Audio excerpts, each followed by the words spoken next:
Mesdames, Messieurs, bonjour. C'est l'heure du jury du dimanche. Le JDD reçoit professeur Ousmane Khouma, maître de conférence titulaire en droit public à la faculté des sciences juridiques et politiques de l'université Cheikh Anta Diop de Dakar. Bonjour, professeur. Bonjour, cher Mamoudou.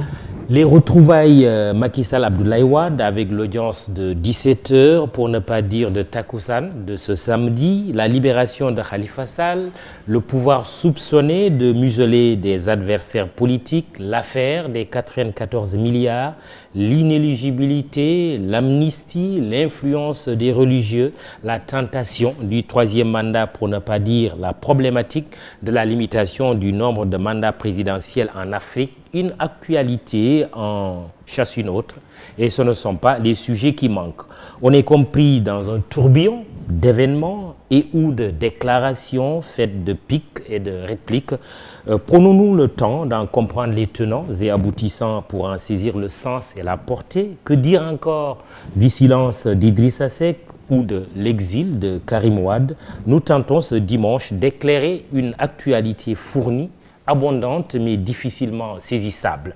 Nous marquons ici une pause science politique, on le dira comme ça, avec notre invité du jour, professeur Ousmane Khouma, je l'ai dit, est maître de conférence titulaire en droit public à la faculté des sciences juridiques et politiques de l'UCAD. Ousmane Khouma, nous vivons une actualité politique, voire politico-judiciaire abondante, marquée notamment par ce qu'il est convenu d'appeler la réconciliation entre le président Macky Sall et son prédécesseur Abdoulaye Wade, qui se sont rencontrés au palais ce samedi. Ensuite, il y a eu la libération de l'ancien maire de Dakar, Khalifa Sall, et puis le jeune opposant Ousmane Sonko, qui accuse le pouvoir de chercher à le museler en utilisant la justice. Que faut-il comprendre de cet emballement dans le landerneau politique sénégalais? Merci Mamoudou, bonjour aux auditeurs et aux téléspectateurs. Comme vous l'avez dit, il y a un véritable tourbillon. Alors commençons par les choses qui nous font le plus plaisir. Avant les retrouvailles au palais, on a vu le président Macky Sall et son prédécesseur, le président Abdoulaye Wade, se serrer la main dans la splendide mosquée sous l'égide du khalife général des Mourides. Et exquise courtoisie et élégance, le président de la République qui raccompagne son prédécesseur au bord de son véhicule jusqu'à son domicile. C'est ça le contrat social sénégalais, c'est-à-dire que quand les moments sont tendus, quand les moments sont crispés, au moment opportun, il y a une autorité morale capable de faciliter des retrouvailles républicaines comme cela. Et je m'en suis beaucoup félicité, c'est ce Sénégal-là que nous aimons. Le président Macky Sall qui raccompagne son prédécesseur chez lui, cette fois-ci c'est son prédécesseur qui se rend au palais, 7 ans après avoir quitté le pouvoir. Alors là, il n'y avait pas remis les pieds. Là, on est dans la politique. Hein, on a parlé de l'élégance, de la courtoisie, etc. Mais ce sont deux grands stratèges, deux fins politiques. Maintenant, ils vont avancer pion. Bien sûr. Maintenant, ils vont discuter, ils vont entamer des négociations. La réconciliation, comment et pourquoi faire? On sait quelle est l'obsession de Abdoulaye Wade, c'est son fils Karim. Le PDS en a fait les frais, en a payé le prix. L'obstination de le maintenir comme candidat à l'élection présidentielle, alors même qu'on savait que du fait de sa condamnation, il ne pouvait pas être éligible, ce qu'a confirmé le Conseil constitutionnel. Les fissures qu'il y a ces derniers temps au cœur même du PDS, etc. Mais donc Abdoulaye Wade continuera ce combat-là jusqu'au bout, s'il est capable de sacrifier, entre guillemets, son parti pour son fils. Bien évidemment, au menu des discussions sera l'affaire Karim Wade et son retour d'exil. Et il dirait, on a discuté de tout, ce qui rappelle ces fameux propos qu'il avait tenus quand il a rencontré Abdou Diouf au lendemain des élections de 1988, tout avec un grand T. Vous pensez que Macky Sall et Abdoulaye Wade vont discuter de tout? Alors, c'est une formule fourre-tout, c'est le cas de le dire. Ils ne peuvent pas discuter de tout en ces quelques moments-là. Vous venez de le rappeler, ça faisait combien d'années qu'ils ne se sont pas rencontrés? Non, il y aura un agenda dans la discussion. Je pense que la discussion sera apaisée, mais au cœur de la discussion, il y aura la question nationale sénégalaise. Et donc, ce sont deux politiques. Il y aura la question politique. Qu'adviendra-t-il de Karim Wade? Comment le PDS participerait-il au dialogue national? Quelles sont les recompositions politiques qu'on peut y attendre? Bref, de part et d'autre, ils ont intérêt à ce que la tension s'apaise. Je magnifiais ce contrat social sénégalais en disant que sous l'égide d'un khalife général, donc de nos autorités religieuses et morales, il y a des retrouvailles politiques comme ça, mais c'est une collaboration harmonieuse. Mais attention, ce sont de fins politiques, c'est que le moment était propice aussi. Il était loisible au président Sall d'éviter de rencontrer son prédécesseur à la mosquée et de ne pas avoir à lui serrer la main. Donc c'est qu'il juge lui aussi que le moment est venu peut-être de calmer le jeu. Il y a tout intérêt, après les quelques remous qu'on a eus sur le pétrole, sur le gaz, etc. Celui qui a le plus intérêt dans la discussion, c'est bien évidemment Abdoulaye Wade. Il est plus en position de demandeur que Macky Sall. Et quand on regarde le rapport de force Benno Bokk Yakaar, PDS, avec la présidentielle où le PDS n'a pas présenté de candidat, malgré un relatif bon score aux législatives, c'est une question aussi de rapport de force. Les deux ont intérêt à un climat apaisé, à négocier. Justement, c'est ma question. Est-ce que le président Macky Sall n'a pas intérêt justement à un apaisement? Tout comme vous venez de dire que le président Abdoulaye Wade, son prédécesseur, a plus intérêt à le rencontrer. Alors, le président Sall a tout intérêt à l'apaisement. Oui. Il a dit dès sa réélection, lors de son discours d'investiture, qu'il n'y a ni vainqueur ni vaincu, que c'est la démocratie sénégalaise qui a gagné. Donc il a tendu la main. Après, il y a eu quelques événements fâcheux, sans doute, qui ont dû retarder le calendrier ou crisper un peu l'atmosphère politique, mais il était clairement dans cette ligne-là. Mais parce que c'est son dernier mandat, il veut obtenir des résultats, mais vous ne pouvez le faire que dans une situation de paix sociale et de paix politique. D'où cette belle idée de dialogue national. On espère qu'il va en sortir un consensus fort entre les acteurs. Mais justement, discuter uniquement du sujet Karim Wade, qui est parti en exil, contraint ou peut-être il l'a voulu ainsi au Qatar, à Doha plus précisément, discuter de ce seul sujet en l'emballant dans le dialogue national, est-ce que ce n'est pas accrédité ou est-ce que ce ne serait pas accréditer la thèse d'un deal qui existerait entre les deux hommes? Je ne suis pas dans le secret des dieux. Je ne pense pas qu'il y ait deal et je ne sais même pas quel sera l'agenda de la discussion et de la négociation. Mais clairement, pour Abdoulaye Wade, l'objectif ultime, c'est l'amnistie de Karim Wade. Il faut le dire très clairement. Et comme le président Sall a aussi un certain intérêt à ce que le climat soit apaisé, l'essentiel des discussions, même s'ils diront qu'ils ont discuté de tout, etc., sans doute qu'ils discuteront de beaucoup de choses autour de la politique nationale, on sait quand même c'est au cœur de la question. Deal de quelle nature il pourrait y avoir un deal? Je ne vois pas les raisons propres de faire un deal. Pourquoi faire? Dès les premières heures de la libération de Karim Wade, par exemple, un certain Idrissa Seck avait parlé d'un deal international. Oui, non, mais là, il ne parlait pas, le contexte est complètement différent. Là, on parle d'un retour de Karim Wade qui jouerait un rôle politique. Franchement, entre nous, en l'état actuel du PDS, est-ce que vous pensez que Karim Wade constitue une menace au point d'obliger le président de la République à un deal? Je ne le crois pas. Alors, cette rencontre Sall-Wade au palais préfigure-t-elle une redistribution des cartes? Là, ça va être extrêmement intéressant.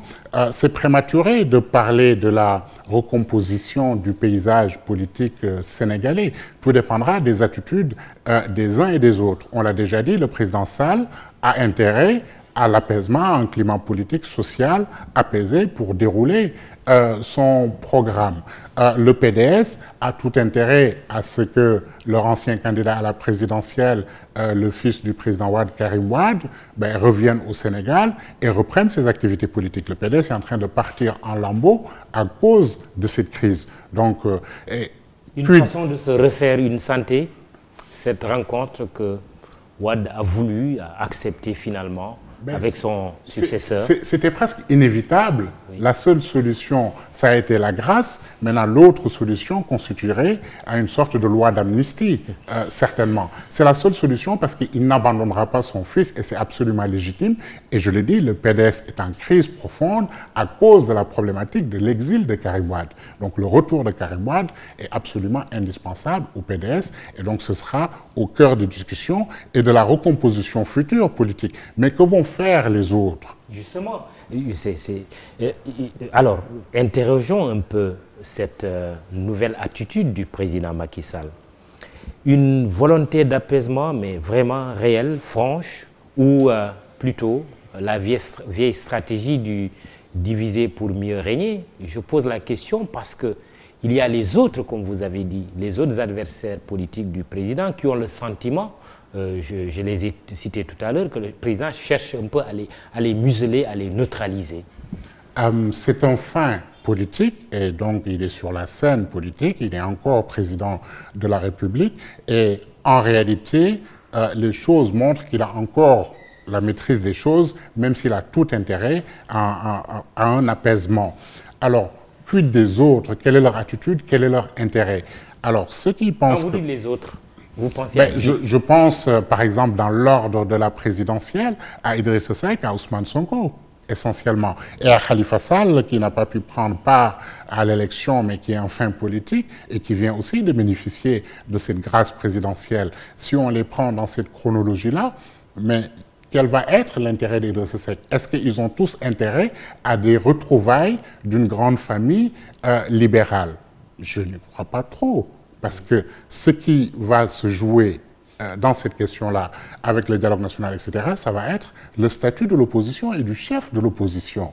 Référendum constitutionnel 2016, et donc la discussion est là. Et qui a fait débat, justement. Et qui continuera il y a un moment, à faire... certains ont pensé que le candidat arrivé deuxième à la présidentielle devrait être le chef de l'opposition, d'autres qui pensent qu'il faut plutôt emprunter la voie parlementaire. Et voilà. Vous êtes un juriste qui réfléchissait beaucoup sur ces questions. Quel est votre sentiment Alors, sur voilà un vrai point de négociation, mais vraiment crucial, parce que ce statut-là, c'est une position absolument stratégique et des moyens qui vont avec. Alors, tout dépend. Quand nous avions les aspects parlementaires du régime que nous avons gommés avec la suppression du poste de Premier ministre et donc enlever un peu certains rapports entre l'exécutif et le législatif, on avait des traits parlementaires dans notre régime politique. C'est fini. Maintenant, on a un régime présidentiel très clairement. Donc, dans le cadre d'un régime parlementaire, on peut dire que l'Assemblée nationale joue quand même ce rôle éminent et c'est le parti de l'opposition qui est en tête dans cette assemblée-là, c'est de ces rangs que devrait être issu le leader de l'opposition. Et donc le PDS aurait pu le revendiquer. Dans un régime présidentiel, l'élection reine, de toute façon, quel que soit le régime d'ailleurs, c'est l'élection présidentielle. Et donc, il n'est pas absurde de considérer que non, ce serait plutôt celui qui est arrivé deuxième à l'élection présidentielle qui doit incarner ce statut du chef de l'opposition. Quel est le fond de votre pensée? La discussion est ouverte. La discussion est ouverte. Dans le cadre du régime présidentiel actuel que nous avons, la logique voudrait que ce soit celui qui est arrivé second à l'élection présidentielle. C'est vraiment, oui, c'est vraiment l'élection reine, etc. Mais le PDS a des arguments à faire valoir, c'est pour ça que l'avis n'est pas tranché. Il y a un Parlement, il y a eu des législatives, et c'est ce parti-là qui est arrivé à la tête des partis d'opposition et pourrait aussi revendiquer ce statut de leader de l'opposition. Ça va se négocier dur et c'est une vraie position stratégique pour les échéances électorales futures. Et du coup, vous voyez la difficulté qu'il y aurait dans les retrouvailles de la famille libérale. Les intérêts ne sont pas les mêmes. Le président Macky Sall a sa propre coalition Benno Bokk Yakaar, qui a un agenda politique pour les échéances électorales. Le PDS a son agenda et sa stratégie qui tourne autour de Karim Wade. Rewmi, avec Idriss Seck, a ses intérêts et ses stratégies. Donc, faire dialoguer tout ce monde-là et avoir des retrouvailles d'une famille libérale, ça peut être quelque chose de difficile. Mais de toute façon, il faudra qu'ils discutent. Questionnons ce silence d'Idriss Seck. Comment vous le comprenez? C'est toujours énigmatique de questionnait le silence. Vous savez, on dit dès qu'on me nomme, je n'existe plus. Donc, on est en train de questionner ce silence, et le silence précisément. La question fondamentale, c'est dans quel état d'enthousiasme, pour utiliser un euphémisme, se trouve Idrissa Seck après l'élection présidentielle. Il y a cru, il s'est battu, il a fait un score honorable, mais il ne s'attendait pas à pareille défaite. Voilà. Et donc, est-ce que son entourage est encore clairement là? Son porte-parole, par exemple, a remis sa démission, etc. Est-ce que l'envie est encore là? C'est un fin stratège, un fin politique. Son porte-parole, c'est Abdourahmane Diouf. Dr Abdourahmane Diouf. Oui. Et donc, l'idée même de ces retrouvailles, de ces négociations, avec en ligne de mire le dialogue national et cette possibilité de se retrouver leader de l'opposition, pourrait le faire sortir de son mutisme. C'est un fin stratège, on ne peut pas faire parler le silence des autres. Je me questionne juste sur l'état d'enthousiasme, d'envie qu'il aurait encore, mais ça, je pense qu'on ne doit pas avoir beaucoup de doutes parce que c'est un homme d'expérience, c'est un combattant politique. Il finira bien par sortir de ce silence-là, ne serait-ce que par des positions sur ce qui se passe sur le dialogue national, sur les retrouvailles de la famille libérale et sur les questions d'intérêt national. Parce qu'il est quand même arrivé deuxième à l'élection présidentielle, il ne peut pas se murer dans le silence trop longtemps. Idrissa Seck sera obligé de parler, de rompre le silence. Je le pense. Je le pense fondamentalement, s'il veut continuer à exister politiquement. Et il va continuer à exister politiquement. Le jury du dimanche, votre émission a le plaisir donc de recevoir professeur Ousmane Khouma, maître de conférence titulaire en droit public à la faculté des sciences juridiques et politiques de l'université Cheikh Anta Diop de Dakar. Parlons de la plénière de l'Assemblée nationale, plénière à huis clos sur ce qu'il est convenu d'appeler l'affaire des 94 milliards. Le rapport fait état de l'absence de détournement de deniers publics et de l'inexistence d'un quelconque comportement répréhensible de l'ex-directeur des domaines Mamour Diallo, accusé par Ousmane Sonko, ex-inspecteur des domaines, des impôts et domaines. Votre lecture de ce rapport, de cette séance? C'est un cas d'école. À tout point de vue, mais hier, il s'est passé des choses très intéressantes à l'Assemblée nationale. D'abord, l'adoption du règlement intérieur à l'unanimité, on y reviendra. Mais puisque vous interpellez sur l'affaire dite des 94 milliards, j'ai pris connaissance du rapport, je pense comme toutes les personnes qui s'intéressent un peu à ce dossier. Et c'est un vrai cas d'école, à plusieurs titres. D'abord, l'impression qui se dégage du sérieux du travail qui a été fait. La clarté des conclusions et des recommandations.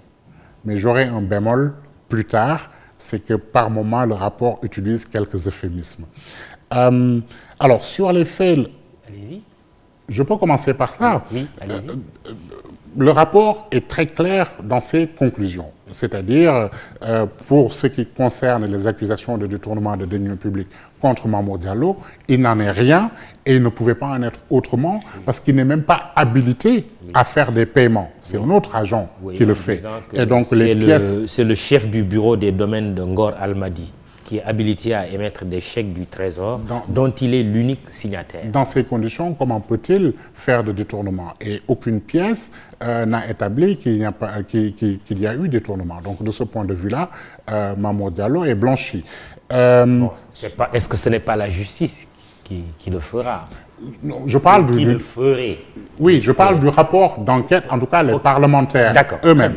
Et d'ailleurs, l'autre étape, si les plaignants le souhaitent, si les protagonistes le souhaitent, c'est bien sûr de saisir maintenant la justice, parce qu'à partir du moment où la commission d'enquête commence, la procédure judiciaire ne peut pas démarrer. Maintenant que la commission d'enquête a terminé, rien n'empêche qu'il y ait une procédure judiciaire. Donc je vous parle de ce qui ressort du rapport. Et ensuite, sur le cas Ousmane Sonko, c'est-à-dire le rapport examine est-ce que lui-même a violé la loi et conclut que Ousmane Sonko aurait violé la loi, j'utilise le conditionnel parce que c'est le rapport qui parle, parce que lui-même a été intermédiaire dans cette affaire. On parle même d'une commission de 12%, qui, s'il les avait touchés, parce qu'il ne les avait pas touchés, aurait constitué la somme de 11 milliards, c'est quand même assez important, mais surtout qu'il a violé la loi en jouant les intermédiaires, en utilisant des prête-noms. Oui, Voilà, c'est ce que dit le rapport clairement sur ce point. Mais on n'en a que quelques bribes quand même. C'est un rapport qui doit être publié pour que nul n'en ignore. Alors, ils ont voté, ils ont considéré que c'est une publication partielle, mais les éléments permettent de savoir, en tout cas, la position de la commission d'enquête. Je dis bien que ce n'est pas ma position, c'est la position de la commission d'enquête. Ce qui ne sort pas du rapport, ce sont juste les annexes, c'est-à-dire les arrêts qui ont été rendus, les pièces, etc. Mais le résumé est assez substantiel, revient sur les faits. On est capable de comprendre cette histoire de titres fonciers, etc. Et c'est là où je disais qu'il y a un bémol. Il s'agit d'une expropriation pour cause d'utilité publique. C'est-à-dire, vous avez votre bien, en l'occurrence des terres. L'État dit, j'ai besoin de ces terres pour construire, par exemple, des infrastructures. Le TR doit passer par là. L'intérêt général l'emporte sur les intérêts particuliers. Vous êtes exproprié pour cause d'utilité publique. Dans le cas d'espèce, on a pris les terres pour construire des HLM, des parcelles assainies sous forme d'HLM. Mais d'accord, c'est permis par la loi. Mais bien évidemment, c'est à la condition d'indemniser justement les personnes qui sont lésées. Vous imaginez deux particuliers, quelqu'un vient prendre les terres de l'autre pour dire j'ai construit ma maison ou j'y vais passer, j'y mets mon parking, etc. Ce serait impensable. Et là, c'est dans les rapports entre administration et administrés. Parce que le rapport est intéressant en ce qu'il fait des recommandations. Il fait une recommandation disant, par exemple, dans le cas d'espèce, voilà comment il faut régler le problème. C'est-à-dire discuter avec les parties, trouver une indemnisation raisonnable, saisir le juge habilité, etc., vider ce contentieux. Il fait des recommandations plus générales. Et c'est là où c'est intéressant. En pointant, déjà dans ses conclusions, qu'il y a quelques dysfonctionnements des services de l'administration, donc quelques dysfonctionnements de l'État. C'est sur ces quelques dysfonctionnements que je voudrais insister. Ce ne sont pas quelques dysfonctionnements, ce sont de graves dysfonctionnements. C'est-à-dire... Qui est vieille, hein? Mais Mamoudou, dans un État qui fonctionne normalement, le premier décret d'expropriation est de 97, plus de 2 décennies. Donc, ce n'est pas une question de régime actuel ou de régime précédent. Le décret d'expropriation date de 97. Absolument, ça a traversé le régime socialiste, après le régime libéral, et aujourd'hui, ça empoisonne l'atmosphère un peu sous le régime actuel. Ce que je veux dire, c'est que dans ces recommandations-là, qui consistent à revoir la procédure d'expropriation pour cause d'utilité publique, une vieille loi de 1976 qu'il faudrait revoir, et puis quelques arrangements techniques administratifs au-delà, Mamoudou, au-delà. Nous parlons de réforme de notre administration. Nous parlons de fast-track. Mais il y a les rapports administration-administré. C'est fondamental, la réforme de l'administration. Vous imaginez ce cas d'école, c'est-à-dire pendant plus de 20 ans, des ayants droit qui ont été expropriés n'arrivent pas à être indemnisés et à rentrer dans leurs droits. Ce qui a créé quoi? Et qui a choqué une partie de l'opinion, c'est qu'il y a des sociétés privées qui rachètent les créances pour se retourner contre l'État. C'est-à-dire, vous êtes lésé, on parle de milliards, par l'État qui vous a exproprié, vous n'arrivez pas à obtenir gain de cause. Moi, comme je suis un professionnel, je rachète à vil prix, à très bas prix, cette créance-là, et je me retourne contre l'État. Ça n'a rien d'illégal, mais moralement, c'est quelque chose de choquant. C'est-à-dire, si on avait une administration qui fonctionnait normalement, je parle de tout régime confondu, des juridictions en matière administrative qui arrête d'être frileuse à l'égard de notre administration et que l'État soit condamné quand l'État viole de façon aussi flagrante les droits des administrés, ce ne sont pas des sujets, ce ne sont pas que des administrés, ce sont des citoyens. Il s'agit d'expropriation pour cause d'utilité publique, une affaire qui traîne pendant 20 ans. Donc moi, ça m'a beaucoup intéressé les quelques dysfonctionnements qu'ils ont notés, mais au-delà, c'est le problème de notre administration que nous avons. Alors, il y a cette ouverture d'une information judiciaire annoncée par Ousmane Sonko qui a dit qu'il a rencontré le doyen des juges un peu à la veille de l'examen en plénière à huis clos de ce rapport de la commission d'enquête parlementaire. Ousmane Sonko qui avait refusé de déférer à la convocation de cette commission. Cela fausse quelque peu le principe du contradictoire. Mais ma question, c'est de savoir à qui la faute. Il est libre, à l'état actuel des textes, de déférer ou non. à la convocation de la commission d'enquête. Rien ne lui oblige. Et d'ailleurs, dans les recommandations du rapport, il est fait mention qu'il faudrait désormais que juridiquement, on doive déférer obligatoirement lorsque la commission d'enquête le requiert et que si jamais on le refusait, que les sanctions pénales adéquates puissent être prises. C'est une proposition, mais à l'état actuel des choses, rien ne l'obligeait juridiquement à déférer à cette convocation. Alors, est-ce que d'un point de vue éthique, est-ce que d'un point de vue politique, il aurait dû déférer? Ça, c'est à lui d'en juger. Et manifestement, il n'a pas jugé bon de déférer à la convocation de la commission. Oui, en même temps, il dit que ce rapport-là, c'est du bidon. Il ne croit pas au travail de la commission d'enquête. Il l'a dit dès le départ. Alors, il a sans doute ses raisons. Je pointe juste une petite incohérence, sans vouloir être désobligeant. On est parlementaire, on est dans une institution, on a demandé le suffrage des Sénégalais qui ont voté pour vous, qui vous font confiance. Vous êtes député, vous êtes représentant de la nation. Et pourtant, vous considérez que le travail que fait l'institution parlementaire ne vous convient pas. Mais que faites-vous alors à l'Assemblée nationale? J'ai eu le même problème de cohérence avec l'élection présidentielle, quand bien même je comprenais les quelques réticences et les griefs de certains leaders politiques. On a des règles du jeu, avec un arbitre du jeu. Je participe à la compétition électorale, mais je dis que si l'arbitre du jeu, en l'occurrence le Conseil constitutionnel, proclame des résultats qui ne me satisfont pas, et c'est systématique dans ce pays, c'est pas que cette opposition-là, jamais l'opposition n'a reconnu sa défaite. Donc, je veux dire, quand on participe à un jeu, on en respecte aussi les règles. Oui. Alors, mais Ousmane Sonko, bon, pour rester sur ce sujet et pour en terminer, a dit qu'il y aurait une information judiciaire ouverte par le doyen du juge. Qu'est-ce que vous y comprenez? Qui, lui, n'a pas encore communiqué. Donc, vous l'avez dit, le doyen des juges n'a pas encore communiqué. C'était assez ubiesque quand même, une rencontre, je dis bien une rencontre, je ne sais pas s'il est convoqué ou s'il a demandé à être rencontré, il y a les deux versions, entre le doyen des juges et Ousmane Sonko, au moment où la commission d'enquête va rendre son rapport. Donc là, il y a quand même une coïncidence extrêmement troublante. Alors, est-ce que ce qui a été visé, c'est de dire le juge est saisi, donc le rapport n'a plus d'effet, ou est-ce que c'est une façon de dire on enclenche maintenant la partie judiciaire de l'affaire? La magistrature doit aussi communiquer, parce que souvent c'est peut-être un peu ça le problème avec la magistrature sénégalaise, qui ne communique pas souvent. Ah, mais le temps de la justice, heureusement qu'il n'est pas le temps de la politique. La stratégie judiciaire, enfin l'organisation judiciaire, heureusement n'est pas la stratégie politicienne. Mais sur cette question précise, on aimerait bien savoir s'il y a une information judiciaire qui est ouverte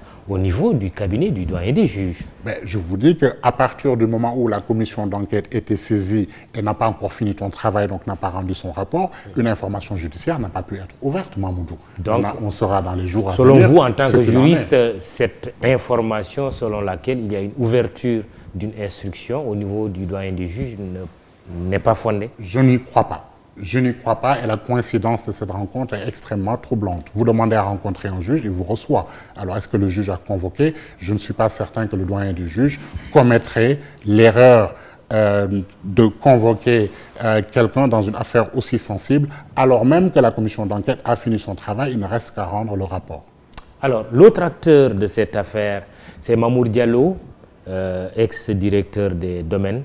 Qu'est-ce qu'il peut faire? Se prévaloir aujourd'hui de ce rapport de la commission d'enquête parlementaire qui le met hors de cause? Ces avocats l'avaient dit, qu'ils attendaient que la commission d'enquête finisse son travail pour à leur tour maintenant porter l'affaire devant la justice, parce qu'on parle quand même de 94 milliards, c'est une affaire qui a un peu pollué l'atmosphère, c'est une plainte extrêmement grave. Si effectivement, comme le dit la commission d'enquête, il est au-dessus de tout soupçon, il ne serait pas illogique qu'il porte l'affaire devant la justice pour obtenir réparation du préjudice qu'il a subi. Le jury du dimanche avec professeur Ousmane Khouma. Nous allons écouter deux auditeurs avec la complicité d'Aliou Diassé.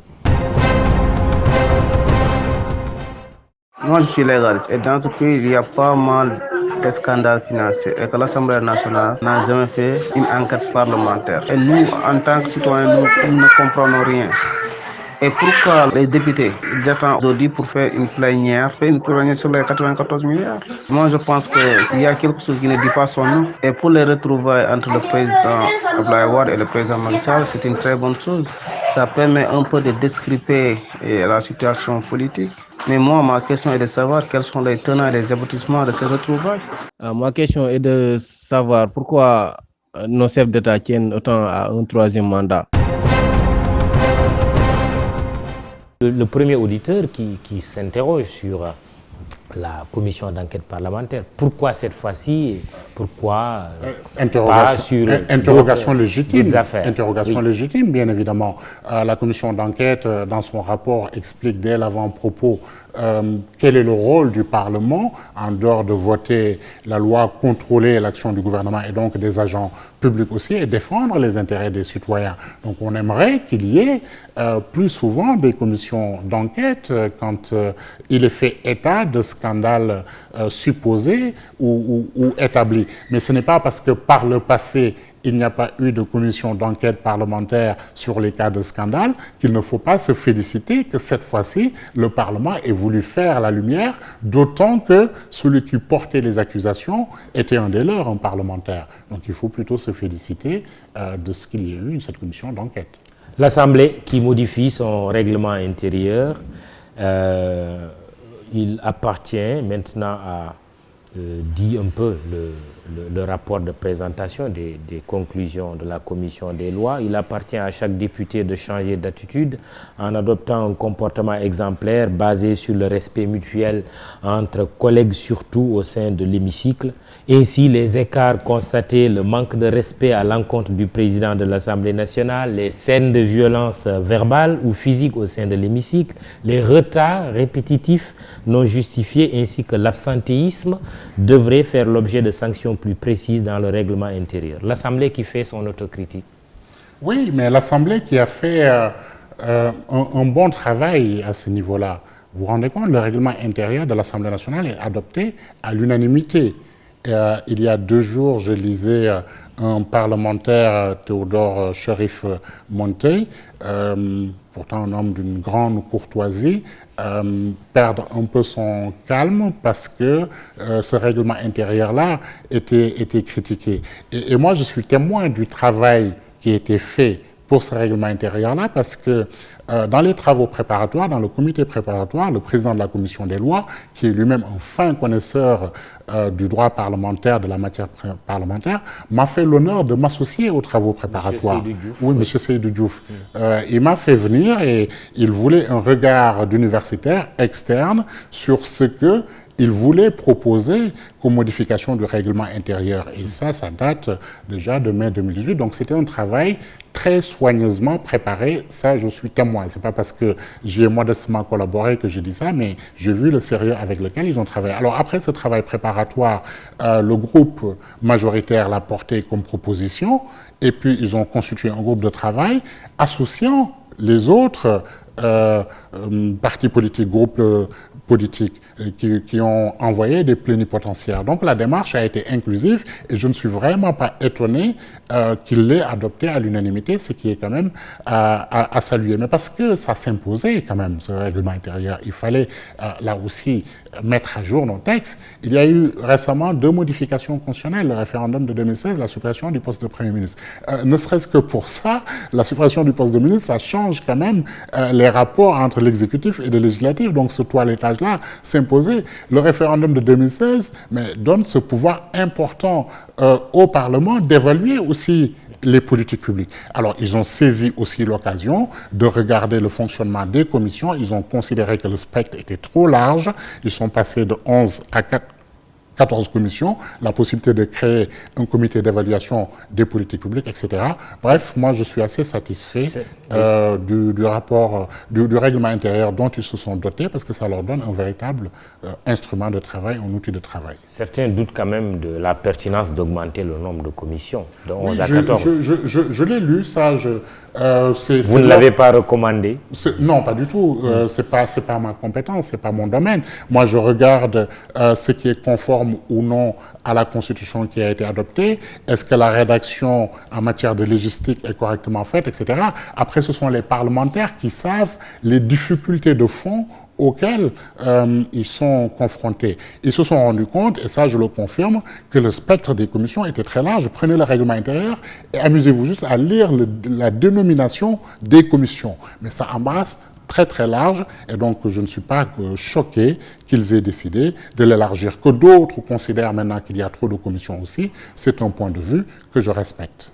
Loi qui interdirait aux fonctionnaires radiés de se présenter à l'élection présidentielle.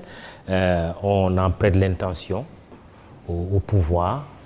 Vous en avez sûrement entendu parler. Et est-ce qu'une telle loi, bon, parce qu'on est dans une hypothèse, serait pertinente? Alors, comme vous, j'ai lu ça. Alors, dans l'ambiance actuelle des choses, si une telle loi était votée, on sait clairement qui en est le destinataire. Et il faut arrêter. La loi a un caractère général, mais quel est l'homme politique et le fonctionnaire radié dans ce pays? Il n'y en a pas 50. Bon, donc si une telle loi était votée, je ne sais pas qui a émis cette idée, on saurait clairement qui est visé. Et j'ai entendu un autre son de cloche, c'est qu'il n'en est absolument pas question. Dans l'absolu, en d'autres temps, s'il n'y avait pas eu le cas du fonctionnaire radié Sonko, on aurait pu envisager qu'un fonctionnaire radié ne puisse pas briguer, etc. Mais dans les circonstances actuelles, ce serait catastrophique d'adopter une telle loi. Est-ce que la problématique, finalement, ce n'est pas la politisation que certains qualifieraient à outrance de l'administration sénégalaise, un phénomène d'ailleurs qui est très très marquant au sein de l'administration fiscale, par exemple? La politisation à outrance de la société sénégalaise en général. Et alors quand ça touche l'administration, nous avons un véritable problème. Je parlais tantôt de la réforme de l'administration. La seule raison d'être de l'administration, c'est de pourvoir à l'intérêt général. Les particuliers font les intérêts particuliers, l'administration pourvoit à l'intérêt général. Et nous avons des administrations du développement. En l'absence de secteur privé performant, c'est l'administration qui met vraiment les fondements, l'assise qu'il faut. Quand vous avez un litige, par exemple, qu'on sache que le juge de l'administration ne va pas pencher en faveur de l'administration. Si vous voulez investir, vous savez que l'environnement des affaires, l'administration fiscale est quelque chose de performant, etc. Donc c'est une question absolument fondamentale. Et on rentre dans l'administration, en principe, par le mérite, par voie de concours. L'administration, c'est une hiérarchie, c'est une rationalité. C'est vraiment une technostructure. Le concours de l'École nationale d'administration, c'est au mérite qu'on devient administrateur civil, et c'est cette administration-là que nous avions connue, que nous devons continuer à connaître. Il ne faudrait surtout pas politiser l'administration. Alors, quelqu'un qui souhaiterait faire de la politique et ne plus être administrateur, c'est son droit le plus absolu, mais on accède à l'administration, aux fonctions administratives, par voie de mérite, par voie de concours. Oui, si on en est aujourd'hui à presque en payer les conséquences de cette politisation, est-ce que finalement cette administration n'est pas victime de sa propre turpitude? On parle de réforme de l'administration et c'est au cœur même du problème, c'est-à-dire remettre la compétence au service de l'administration, dépolitiser notre administration qui est au service de l'intérêt général. Faut-il aller jusqu'à interdire à certains fonctionnaires, cela existe déjà pour certains, les magistrats, je donne cet exemple, interdire certains fonctionnaires de faire de la politique? peut-être pas arriver dans ce cas extrême-là. Si nous prenons l'exemple de l'administration fiscale. Oui, oui. Peut-être ne pas arriver à ce cas extrême, quelqu'un qui passe un concours, qui est dans l'administration fiscale et qui décide aussi de faire de la politique, pourquoi pas. Là où c'est gênant, c'est lorsque l'accession à des postes de responsabilité administrative est tributaire de l'engagement politique et non pas de la compétence. Là, c'est l'intérêt général qui en pâtit. Alors, deux sujets qui préoccupent l'opinion depuis qu'on parle de retrouvailles entre le président Macky Sall et son prédécesseur Abdoulaye Wade, depuis la libération de Khalifa Sall, c'est la question de l'amnistie et de l'inéligibilité. Ces deux peut-être questions qui vont de pair. Oui. Quelle est la réflexion que vous avez de ces deux sujets, l'amnistie, l'inéligibilité? Parce qu'il faudrait une loi d'amnistie. Alors, ce qu'est l'amnistie déjà, c'est que, contrairement à la grâce, qui est une prérogative, un pouvoir discrétionnaire du président de la République, qui décide d'une remise de peine totale ou partielle, qui n'efface absolument pas l'infraction, qui vous dédouane, c'est une sorte de clémence, à ne pas exécuter tout ou partie de la peine pénale à laquelle vous avez été condamné. L'amnistie, contrairement à la grâce, efface l'infraction. C'est un oubli. C'est comme si vous n'aviez pas commis d'infraction. Et c'est même effacé de votre casier judiciaire. Et donc, vous voyez tout de suite le lien avec l'inéligibilité ou l'éligibilité. C'est que quand vous êtes condamné, par exemple, à une peine d'emprisonnement supérieure à 5 ans, mais ça vous prive de la possibilité d'être éligible et même d'être normalement inscrit sur les listes électorales. Pour toute la vie? Donc, bien évidemment, si vous êtes condamné pour 5 ans, vous perdez vos droits civils et politiques. On a entendu tout dans le cadre de l'affaire Karim Wade, par exemple, quand on revient dans ce cas, comme quoi la décision de justice ne spécifiait pas qu'il y avait privation des droits civils et politiques. Ce n'était pas indispensable, ce n'était pas nécessaire. À partir du moment où la condamnation excède 5 ans, ça vous prive du droit d'être élu. Et donc, votre question est fondamentale parce que vous dites pour toute la vie. C'est pour cela que les grâces existent pour les remises de peine, mais surtout les lois d'amnistie. Pour apaiser, les circonstances peuvent changer et l'on peut considérer, et là c'est vraiment du bon sens juridique, que le moment est peut-être venu de passer à autre chose, d'oublier et d'effacer. Et c'est vraiment ce que nous souhaitons pour notre pays, à la fois pour le cas Karim Wade et pour le cas Khalifa Sall. Khalifa Sall qui a été condamné à 5 ans, lui aussi est frappé par l'inéligibilité. Sa condamnation n'excède pas 5 ans. Pourquoi? Il est de 5 ans. Oui, oui, 5 ans ou plus. Quand on n'excède pas 5 ans, c'est 5 ans ou plus. Je veux dire, vous avez vu la décision du Conseil constitutionnel sur la validation des candidatures. Hein. C'est précisément du fait des condamnations judiciaires qu'on a considéré qu'ils n'étaient pas éligibles. Mais est-ce qu'une loi d'amnistie ne discréditerait pas, en tout cas ne jetterait pas le discrédit, voilà, on le dira comme ça, c'est plus simple, sur la classe politique sénégalaise dans son ensemble? Pas sur la classe politique sénégalaise. Certains critiquent le pouvoir de faire grâce, par exemple, du président de la République en disant que ça viole la séparation des pouvoirs parce que le pouvoir judiciaire prend une décision que le président de la République peut remettre en cause. La loi d'amnistie, c'est toute une philosophie. Vous-même, vous avez dit, mais pour toute la vie, vous êtes condamné à ça. C'est-à-dire, les circonstances peuvent évoluer, le contexte social peut évoluer et c'est très sage que des sociétés se dotent de ce genre de mesures qui permettent au moment propice de l'effacer. Pourquoi s'ajouterait le discrédit? On peut considérer que le consensus national en vaut la peine, que la paix sociale en vaut la peine, que la crédibilité de nos élections présidentielles en valent la peine et à partir de ce moment-là, considérer que le moment est venu de voter une loi d'amnistie. C'est à la représentation nationale d'en décider. Non, je ne pense pas que ça jetterait le discrédit. On a eu des lois d'amnistie par le passé au Sénégal. Oui, sauf que cette loi d'amnistie, on parle de Karim Wade et de Khalifa Sall, elle, parce qu'elle a une portée générale, elle ne ciblerait pas que ces deux personnalités. C'est-à-dire souvent, ça précise d'ailleurs une période, de la période qui va de telle année jusqu'à telle année. Voilà, on considère que tous les crimes ou délits qui auraient été commis sont effacés. Fondamentalement. On l'a vécu avec la loi Ezzan, dans le cadre de l'amnistie des meurtriers ou des assassins de Maître Babacar Sèye. Là, le contexte est différent. On n'est pas dans le cadre d'assassinat. Oui, d'accord, mais oui, on parle du principe de la loi d'amnistie. Oui, je comprends très bien ce que vous dites. Là, il s'agit de détournement de deniers publics et autres. Et la question est tellement politisée que vous parliez d'affaires politico-judiciaires. Alors nous allons vers un dialogue national, nous souhaitons un consensus. Il y a des retrouvailles entre des leaders politiques de ce pays. Il n'est pas à exclure qu'il en sorte à un moment ou à un autre une loi d'amnistie. Ce n'est pas à exclure. Des leaders politiques sous influence du pouvoir religieux? Je ne le formulerai pas ainsi. Je dirais des leaders politiques, une collaboration entre le spirituel et le temporel chez nous.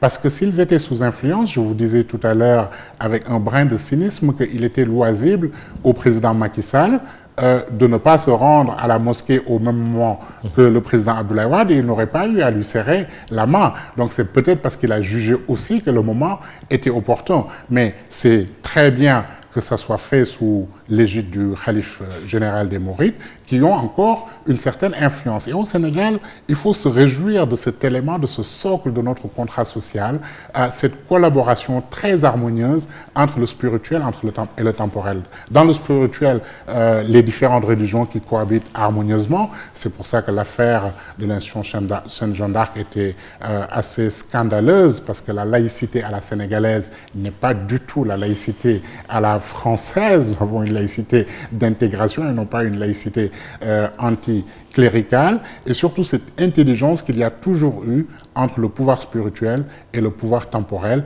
Et on a vu encore le rôle que ça a pu jouer. Alors l'influence n'est plus exactement la même, ça s'est affiné. On n'est plus du temps où il y avait des ndigles, des votes. Vous voyez maintenant, les candidats se rendent chez les autorités religieuses qui prennent la précaution de prier pour tous les candidats qui veulent bien leur rendre une visite de courtoisie, et qui dissocie vraiment le temporel du spirituel et laisse les talibés libres de leur vote, ce qui n'est pas le cas d'antan. Et donc ça affine et ça rehausse encore l'image de ces autorités religieuses et morales. On revient à la question de cet auditeur qui a une préoccupation sur ce que nous appelons la tentation du troisième mandat en Afrique. Quand on regarde un peu, c'est aussi le débat dans certains pays africains. Et au Sénégal, certains, prêtent l'intention au président, je ne sais pas sur quelle base, mais la tentation du troisième mandat en Afrique. Alors en Afrique, il y a quelques évolutions positives. Vous avez vu ce qui s'est passé en Mauritanie, vous avez vu l'attitude du président au Niger. Donc voilà des exemples de présidents. L'un a respecté, l'autre dit clairement qu'il respectera, etc. Donc il y a une évolution positive. Il y a d'autres pays où la question est très préoccupante, où on discute sur la Constitution et très clairement pour essayer de violer la Constitution et de faire un troisième mandat. Au Sénégal, à mon avis, à mon humble avis, la question est réglée, à la fois juridiquement et politiquement. Nul ne peut exercer plus de 2 mandats consécutifs. C'est très clair.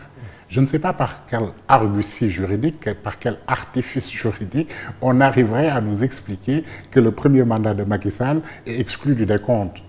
Il est à son 2e et dernier mandat, juridiquement. Lui-même a dit mais qu'il ne comptait pas briguer un 3e mandat. Alors quand bien même la tentation existerait, je ne suis pas dans sa tête et je ne suis pas dans son entourage, je ne suis pas dans le secret des dieux, mais c'est politiquement que les Sénégalais ont réglé le problème. Vous savez, ce que les Sénégalais n'ont pas accordé à Abdoulaye Wade, ils l'accorderont difficilement à un autre homme politique. Lorsqu'Abdoulaye Wade, en violation flagrante de la Constitution, a voulu briguer un 3e mandat, mais l'attitude était de dire, mais ce n'est pas la peine de brûler le pays, ce sont les électeurs qui vont régler le problème et qui vont le sanctionner par les urnes. Non, je pense que Macky Sall ne peut pas briguer un 3e mandat. Il a dit clairement qu'il ne le souhaitait pas. Alors quand bien même il le souhaiterait, de mon point de vue, ce serait un suicide politique. Il y a certains de vos collègues qui ont eu à soulever ce débat. Oui. Le débat a été soulevé parce qu'on considérait qu'il aurait fallu préciser dont nul ne peut exercer plus de 2 mandats consécutifs, que clairement le premier mandat était pris dans le décompte parce qu'il y a eu des modifications en cours de mandat, etc. Mais de mon point de vue, de mon humble point de vue, la formulation est suffisamment claire juridiquement pour ne pas prêter à interprétation. Je ne vois pas par quel artifice on soustrairait le premier mandat du décompte. Mais la question a été posée effectivement. Les Sénégalais jouent à se faire peur inutilement. sur cette question? Non, ils sont prudents. On a eu quand même l'exemple d'Abdoulaye Wade, on a d'autres exemples autour. Ils se disent sans doute que les politiques sont toujours très tentés de rester longtemps au pouvoir. C'est pour ça qu'il y a des garde-fous à la fois constitutionnels, mais le principal garde-fou, ce sont les Sénégalais eux-mêmes, les électeurs, qui sanctionneraient ce genre d'aventure. Mais redoutez-vous que le Conseil constitutionnel soit encore amené à se prononcer sur cette question, à arbitrer? Je prends au mot le président de la République. Il a dit qu'il ne souhaitait pas, qu'il ne comptait pas se représenter pour un troisième mandat. Et je vous ai donné mon point de vue juridiquement sur ce que dit la Constitution. J'espère que le Conseil constitutionnel n'aura pas à se prononcer sur cette question, parce qu'il n'aura pas à se poser. Question de Ibrahima Bousso, dans le même tempo. Peut-on parler au Sénégal de l'existence d'un pouvoir judiciaire et législatif si on sait que ces derniers agissent sous les ordres de l'exécutif? Il, le président de la République, a gracié Karim pour enfermer Karim Wade Khalifa Sall. Ce dernier est aujourd'hui gracié. Le président n'envisage-t-il pas d'enfermer Sonko? C'est son interprétation. Est-ce qu'il ne cherche pas à nettoyer le terrain pour ne pas avoir un successeur revanchard qui poursuivrait ses proches après son mandat, raison pour laquelle il tente d'éliminer tout candidat à risque pour lui? Question de Ibrahima Bousso. Bon, je commencerai par répondre sur son interpellation sur la séparation des pouvoirs. Bien évidemment que la séparation des pouvoirs n'est plus ce qu'elle était dans la théorie. Avec le phénomène partisan, avec le phénomène majoritaire, la même coalition se retrouve à la présidence, à l'Assemblée nationale, au gouvernement. Vous pensez qu'il y a une séparation des pouvoirs entre les députés de Benno Bokk Yakaar et l'exécutif qui est du même bord politique, Benno Bokk Yakaar? Bien sûr que non. La séparation des pouvoirs avec la dynamique des partis politiques, le phénomène majoritaire, le phénomène partisan, n'a plus concrètement la même portée. Alors ça se joue entre la majorité à l'Assemblée, la minorité et l'arbitrage de l'opinion. C'est ça, c'est comme cela que les démocraties modernes fonctionnent. Alors quant aux tentations des leaders politiques, des dirigeants actuels, de liquider, passer l'expression parce que je pense que c'est ce qu'il a utilisé, d'éliminer tout adversaire politique, je pense qu'il y a des limites quand même à tout, et je ne me risquerai pas sur ce terrain-là. Je veux dire, au bout d'un moment, c'est une bataille d'opinion que se livrent le pouvoir et des opposants. Puisqu'il parle d'Ousmane Sonko, il a fait le choix stratégique de radicaliser son combat contre le pouvoir. Il ne leur concède rien, le pouvoir ne lui concède rien. Il est dans la dénonciation, il se pose en alternative, il n'est pas dans des négociations, il n'est pas dans le dialogue national, etc. Mais c'est l'opinion qui arbitre, c'est-à-dire est-ce que les démentis qu'apporte le pouvoir rassurent l'opinion et rétablissent la vérité? Est-ce que ce que dit Ousmane Sonko est crédible ou pas auprès de l'opinion? Est-ce qu'il a cette stature d'homme d'État à qui on pourra avoir confiance parce que ce qu'il dit est fondé? C'est une bataille d'opinion très claire. On ne se fait pas de cadeaux de part et d'autre. Je ne pense pas que le pouvoir commettra l'erreur de tenter de passer par d'autres moyens que les voies démocratiques et légales dans cette adversité politique. Dernière chose à dire dans cette émission, le jury du dimanche, c'est un clin d'œil à la Tunisie qui désigne son président avec un second tour, une Tunisie qui sort d'une révolution, le printemps arabe, la révolution du jasmin, qui a perdu 2 présidents, son ancien président et celui qui était en exercice. Et cette semaine, un des candidats arrivés au second tour, Nabil Karoui, qui est libéré à 48 heures à peu près de ce scrutin.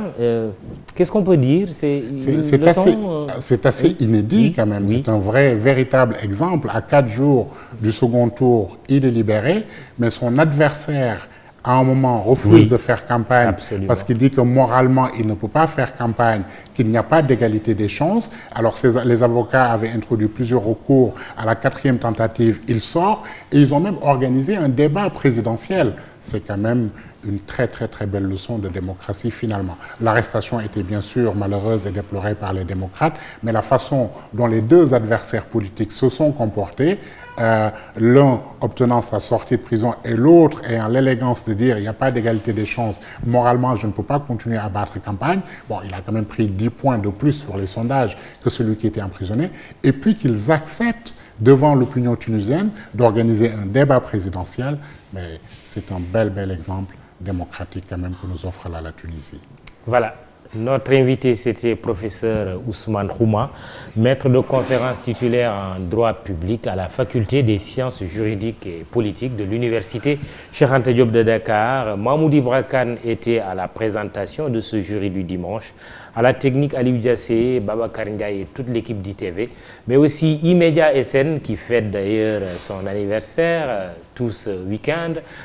Joyeux anniversaire à toute l'équipe d'E-Media SN. Pour les réseaux sociaux, il y avait Binta Alexandra Ndiaye et Biram Pouy. Merci de nous avoir suivis. Bon dimanche, rendez-vous dimanche prochain.